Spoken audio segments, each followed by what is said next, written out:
Okay, due to popular request from you fellow scholars, let's talk about Google DeepMind's new AI video generator called Veo2. Now, look at this. Is this Veo2? It is not.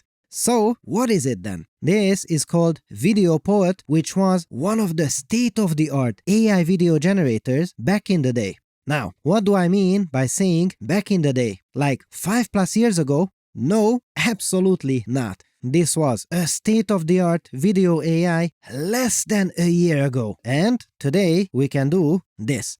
Whoa! Just look at the difference. Holy mother of papers! The new Veo2 can create videos up to 4K resolution. That is stunning. And I gotta say, I was very surprised by the results that I am going to show you. Now, okay, but we are fellow scholars here, so we have questions. What can it do? What can't it do? How does it work? And, of course, how does it compare to its competitors like OpenAI's Sora? Can this compete? You will get answers to all of these questions. Dear fellow scholars, this is 2-minute papers with Dr. Károly Zsolnai Fehér. Now, first, if you are one of our OG fellow scholars, I hope this says something to you. Oh yes, I am a computer graphics researcher by trade, and we have tons and tons of simulation programs like this where we have to write the laws of physics into a computer program, and this comes out. Yes, these are all computer simulations.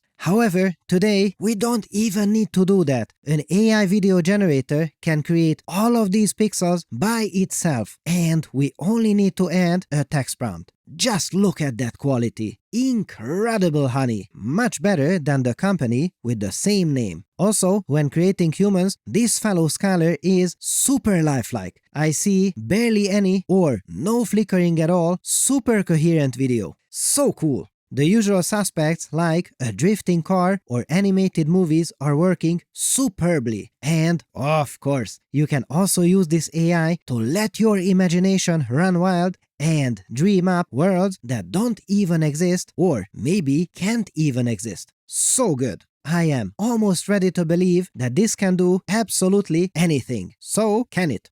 Well, no. It is not perfect, it has its own limitations. For instance, when we have this high-frequency motion with skateboarding, we have lots and lots of temporal coherence issues, which I will explain in a moment. But there are cases with other high-frequency movement with tons and tons of beats here, and this seems really well done to me. Really interesting. Also, sometimes humans come out with a really coarse, low resolution, and it gets worse. Look at that. The face turning away from us is more like morphing into the back of the head.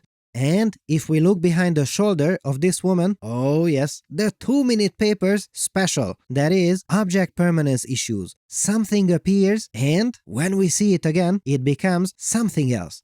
Okay, but we have 2 more questions to go. How does all this wizardry work? Well, the architecture they use for this is called a diffusion transformer model. Okay, but what does that mean? Well, when you do text-to-image, the model starts out from a bunch of noise and over time reorganizes this noise to make it resemble your text prompt. However, here we are talking about video, not just one image.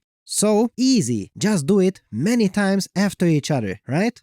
No, not at all. You see, if you do that, you get something like this. You get this flickering effect because the neural network does not remember well enough what images it made previously, and the differences show up as flickering. You can't do that. What you need to do is create not just one bunch of noise, but many bunches and refine them at the same time while taking into consideration not just their neighbors, but every single image. This is how you get long-term temporal coherence, and this is why we have these consistency problems we just talked about. It is getting better and better over time, but it is still there. Now, it's good to look at these results, but how does it compare to its competitors? And now, hold on to your papers, fellow scholars, and oh my goodness, look at that! I would say it is heavily favored against its competitors, especially against the amazing Sora.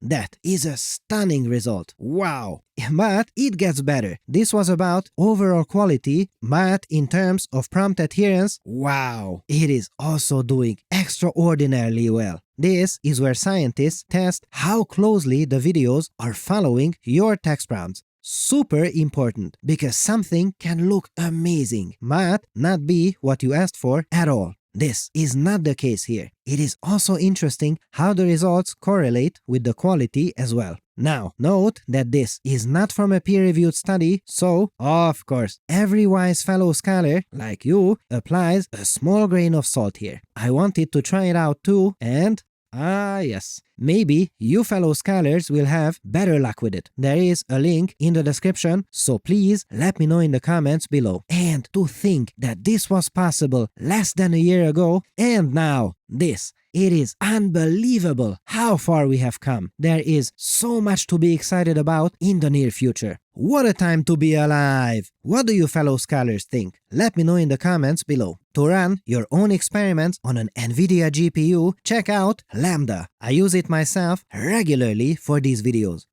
Look at that. You can generate high-quality images in less than a second per image. I did a ton more of them and paid less than $1 for all this. Crazy. Seriously, try it out now at lambdalabs.com/papers or click the link in the description.